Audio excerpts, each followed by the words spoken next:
এমন একটা ঘটনা আল্লাহর পয়গম্বর সাহাবায়ে কেরামদেরকে নিয়ে জানাজায় শরীক হলেন। জানাজা যখন শেষ হয়ে গেল, আল্লাহর পয়গম্বর একদল সাহাবীদেরকে নিয়ে রওনা হয়ে গেলেন। আর পিছন দিক থেকে একজন ইহুদি ডাক দিয়া বলেন, এ মুহাম্মদ সাল্লাল্লাহু আলাইহি ওয়াসাল্লাম, আপনি দাঁড়ান, সামনে অগ্রসর হবেন না। ইহুদি পিছন দিক থেকে আইসা আল্লাহ নবীর পিছনে আইসা চাদরের কোনা ধরে এমন ভাবে টান মারলেন, আল্লাহর নবীর চেহারা মলিন হয়ে গেল, অনেক কষ্ট হয়ে গেল। চাদরের কোনা ধরে এমন ভাবে পিছনে জামায় ধরে টান মারলেন। আল্লাহর নবী রাহমাতুল লিল আলামিন। এবং ইহুদি বলেন, এ মুহাম্মদ, তোমরা নিতে জানো দিতে জানো না। যেই নবী শুধু দেয় ওই নবীকে বলে তোমরা নিতে জানো দিতে জানো না। আল্লাহর নবী পিছনে তাকায়া দেখে পাওনাদার, এক ইহুদি পাওনাদার। আল্লাহ নবী 1000 দিরহাম তার থেকে কর্জে হাসান এনেছেন, অর্থাৎ হাওলাত এনেছেন। তার থেকে 1000 টাকা এনেছেন। এটার কারণ হলো বদরের যুদ্ধ যখন শেষ হয়ে গেছে, মদিনার অলিতে গলিতে অভাব অনাটন দেখা দিল। ওই যে বদরের যুদ্ধের মধ্যে কারো বাবা শহীদ হয়ে গেছে, কারো সন্তান শহীদ হয়ে গেছে, কারো ভাই শহীদ হয়ে গেছে। ওই সন্তান আছে, বাবা নাই। মদিনার গলিতে গলিতে যখন অভাব অনাটন শুরু হয়ে গেল, দুর্ভিক্ষ শুরু হয়ে গেল, বদরের যুদ্ধে কারো ঘরে খাবার নাই, সরকারি কোষাগারেও খাবার নাই। তখন মদিনার প্রেসিডেন্ট হলেন আমার নবী, আপনার নবী, বিশ্ব নবী মুহাম্মদুর রাসূলুল্লাহ সাল্লাল্লাহু আলাইহি ওয়াসাল্লাম। সরকারি কোষাগারে কোনো অর্থ নাই, এজন্য ওই ইহুদির থেকে টাকা হাওলাত আনলেন। 1000 দিরহাম এনে এই টাকাটা এনে বাজার করে গরিবদেরকে বন্টন করে দিলেন, ঘরে সাহাবায়ে কেরামদের ঘরে পাঠিয়ে দিলেন খাবার, যেন মানুষ কষ্ট না পায়। এই জন্য ইহুদির থেকে 1000 দিরহাম নিয়েছেন। কথা ছিল 1 মাস পরে তোমার 1000 দিরহাম দিয়ে দেব, কিন্তু 2-3 দিন না যেতে 1 মাস পরে দেওয়ার কথা, 2-3 দিন নাই। এই ঘটনাটা সিরাতের কিতাবের মধ্যে আসছে। 2-3 দিন পরে এসে বলে, মুহাম্মদ, তোমরা নিতে জানো দিতে জানো না, আমার টাকা দাও। আল্লাহ নবী বলেন, ইহুদি সময় মতো আদায় করব, তোমার সাথে যে ওয়াদা আছে 1 মাস পরে অবশ্যই তোমাকে দিয়ে দেব। আল্লাহর নবীর যখন চাদরের কোনা ধরে পিছনে টান মারলেন, এই অবস্থা সাহাবায়ে কেরাম তো সহ্য করতে পারে না। বিশেষ করে যেখানে ওমর ইবনুল খাত্তাব রাদিয়াল্লাহু তাআলা আনহু আছে, সেখানে বলাই বাহুল্য, ওমর ইবনুল খাত্তাব রাদিয়াল্লাহু তাআলা আনহু তলোয়ারটা বার করে ইহুদির গর্দানের উপরে রেখে বললেন, ইহুদি, তোমার কত বড় সাহস, তুমি আল্লাহর নবীর জামার কোনা ধরে টান মারছ, আমার নবীকে এত বড় আঘাত দিলা, এত বড় কষ্ট দিলা। তাহলে যদি নবী না থাকতো, তোমাকে এই তলোয়ার দিয়া তোমার কল্লাটা আলাদা করে দিতাম, দ্বিখণ্ডিত করে দিতাম। আল্লাহর নবী পিছনের দিকে তাকাইয়া দেখে ওমর তলোয়ার ওই ইহুদি গর্দানের উপরে রাখছে। আল্লাহর নবী বিশ্ব নবী মুহাম্মদুর রাসূলুল্লাহ সাল্লাল্লাহু আলাইহি ওয়াসাল্লাম বলে, ওমর, এটা এই ইহুদি আমার মেহমান, এটা তো আমার লোক, তার থেকে আমি টাকা ধার নিয়েছি, আমার মেহমান। তুমি যে তলোয়ারটা তার গর্দানের উপরে রেখেছো, তুমি যে ধমক দিয়েছো, ওমর, তুমি অন্যায় করছো।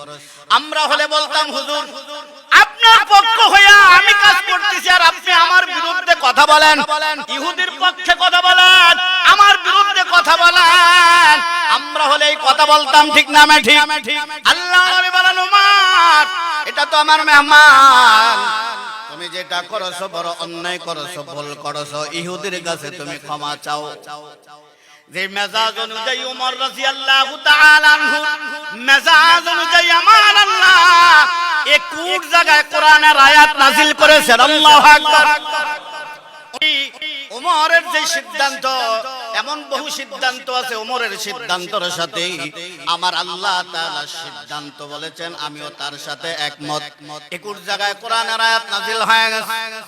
আল্লাহ নবী বলেন, ওমর, তুমি ভুল করেছ, অন্যায় করেছ, তুমি ইহুদির কাছে ক্ষমা চাও। ওমর রাদিয়াল্লাহু তাআলা আনহু ইহুদির কাছে ক্ষমা চাইলেন। আল্লাহর নবী বলেন, ওমর তুমি আমাকে মহব্বত করো কিনা? বলে, ইয়া রাসূলুল্লাহ, ইয়া হাবিবাল্লাহ, ওগো নবীজি, আমার জীবনের চাইতে কোটি কোটি গুণ আপনাকে বেশি ভালোবাসি। আল্লাহু আকবার।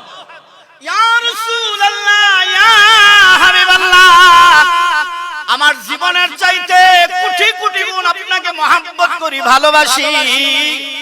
আল্লাহ নবী বলেন, ওমর যদি কোটি তোমার জীবনের চাইতে আমাকে বেশি ভালোবাসো, মহব্বত করো, তাহলে এই ঋণটা তুমি আজকে পরিশোধ করে দিবা। ওমর রাদিয়াল্লাহু তাআলা আনহু বলেন, ইয়া রাসূলুল্লাহ, ইয়া হাবিবাল্লাহ, আপনার কথা মতন কাজ, আজকে এই ঋণটা আমি পরিশোধ করে দিব।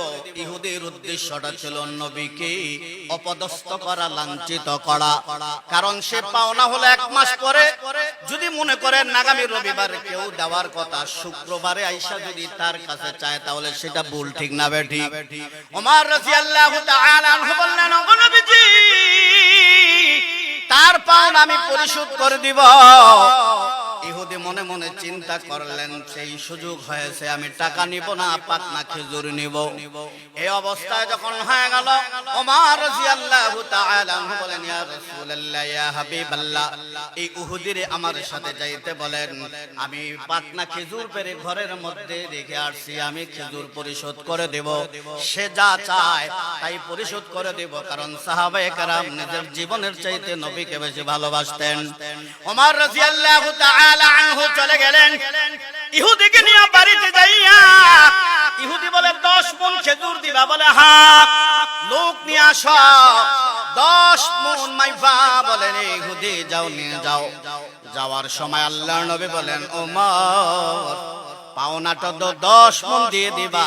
তুমি যে তাকে ধমক দিয়েছ, তলোয়ার তার গর্দানের উপরে রেখেছ, আমি নবীর বিচার হইল 1 মণ বেশি দিয়া দিবা জরিমানা। আল্লাহু আকবার। 1 মণ বেশি দিবা, এটা তোমার জরিমানা। ওমর রাদিয়াল্লাহু তাআলা আনহু 10 মণ খেজুর তোমার পার। বলল, ইহুদি আরো 1 মণ নিয়ে যাও। বলে, কেন কেন? তোমাকে কেন ধমক দিলাম? তলোয়ারটা গর্দানের উপরে রাখলাম, নবীর বিচার হইল 1 মণ খেজুর জরিমানা দেওয়া, নিয়ে যাও। এমনি ইহুদি ডাক দিয়া বলে, ওমর, যে ওমরের সামনে কেউ দাঁড়াইতে পারে না, ওমর সম্পর্কে আমি জানি, ওমরের বংশধর পর্যন্ত আমি জানি। কত গরম মেজাজ। আল্লাহর নবীকে যদি মহব্বত না করত, এতক্ষণে তার কল্লাটা আলাদা করে দিত। ওমর, তুমি একবারও জিজ্ঞাসা করলে না কেন আমি এই 1000 টাকা আল্লাহর নবীর কাছে পাও না? আমার নামটা কি জিজ্ঞাসা করলে না? ওমর রাদিয়াল্লাহু তাআলা আনহু বললেন, এই ইহুদি, আমার নবী বলে নাই কেন? আমার নবী তোমার নাম জিজ্ঞাসা করার জন্য বলে নাই। বলে, তুমি একবার জিজ্ঞাসা করো না আমার নামটা কি? বলো তোমার নাম কি? আমার নাম হলো যায়েদ। আল্লাহর নবী সাহাবী ওমর রাদিয়াল্লাহু তাআলা আনহু যায়েদের কথা শুই না বসার থেকে দাঁড়ায় গেলেন। যায়েদ হইল ইহুদি, তাওরাত কিতাবের বড় আলেম। তাওরাত কিতাবের বড় আলেম, পুরা কিতাব যিনি মুখস্থ করেছেন। কোন কোন মুফাসসিরিনে কেরাম লেখেন কোরআনের মধ্যে 114টি সূরা, কিন্তু তাওরাত কিতাবের মধ্যে 1000 সূরা। যদি এত বড় হয়, তাওরাত, জবর, ইনজিলে যা আছে কোরআনের মধ্যে তা আছে না নাই? ওই পুরা তাওরাত কিতাবটা মুখস্থ করেছেন। ওমর রাদিয়াল্লাহু তাআলা আনহু বললেন, আমি নবীর মুখে তোমার কথা শুনেছি রে যায়েদ, তুমি বড় তাওরাত কিতাবের আলেম, পুরা তাওরাত কিতাবটা মুখস্থ করেছো। আল্লাহ নবী 1000 দিরহাম নিয়েছে মদিনাতুল মুনাওয়ারা ওই লোকদের রেখে খাবার ব্যবস্থা করার জন্য।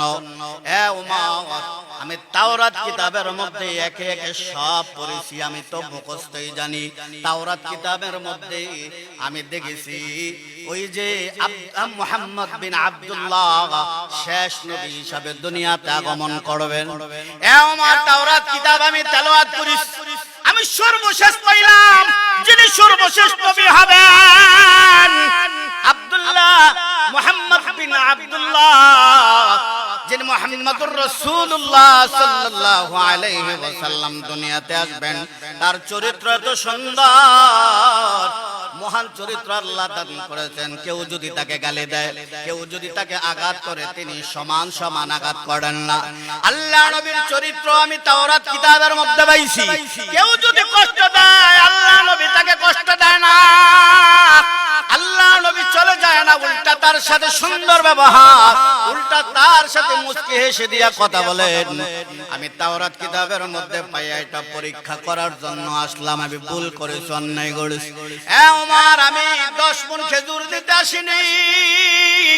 আল্লাহ নবী যে বলেছে 1 মণ জরিমানা দিবে, আমি জরিমানা নেওয়ার জন্য আসিনি, আমি আমার পাওনা নেওয়ার জন্য আসি নাই, আমি নবীর চরিত্র পরীক্ষা করার জন্য আসছি। রে ওমর, তুমি যে নবীর হাতে হাত রাখা বায়াত গ্রহণ করেছো, মুসলমান হয়েছো, আমাকেও নবীর দরবারে নিয়ে যাও, আমি কালিমা পড়ে মুসলমান হয়ে যাব। লা ইলাহা ইল্লাল্লাহ মুহাম্মাদুর রাসূলুল্লাহ সাল্লাল্লাহু আলাইহি ওয়াসাল্লাম।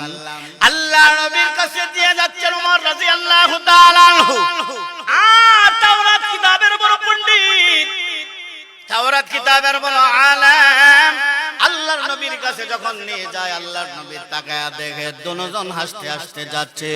কে রে ওমর, তার এই পাওনা কি তুমি আদায় করো নাই? বলে, নবী গো, আপনি যা যা বলেছেন তাই আদায় করেছি।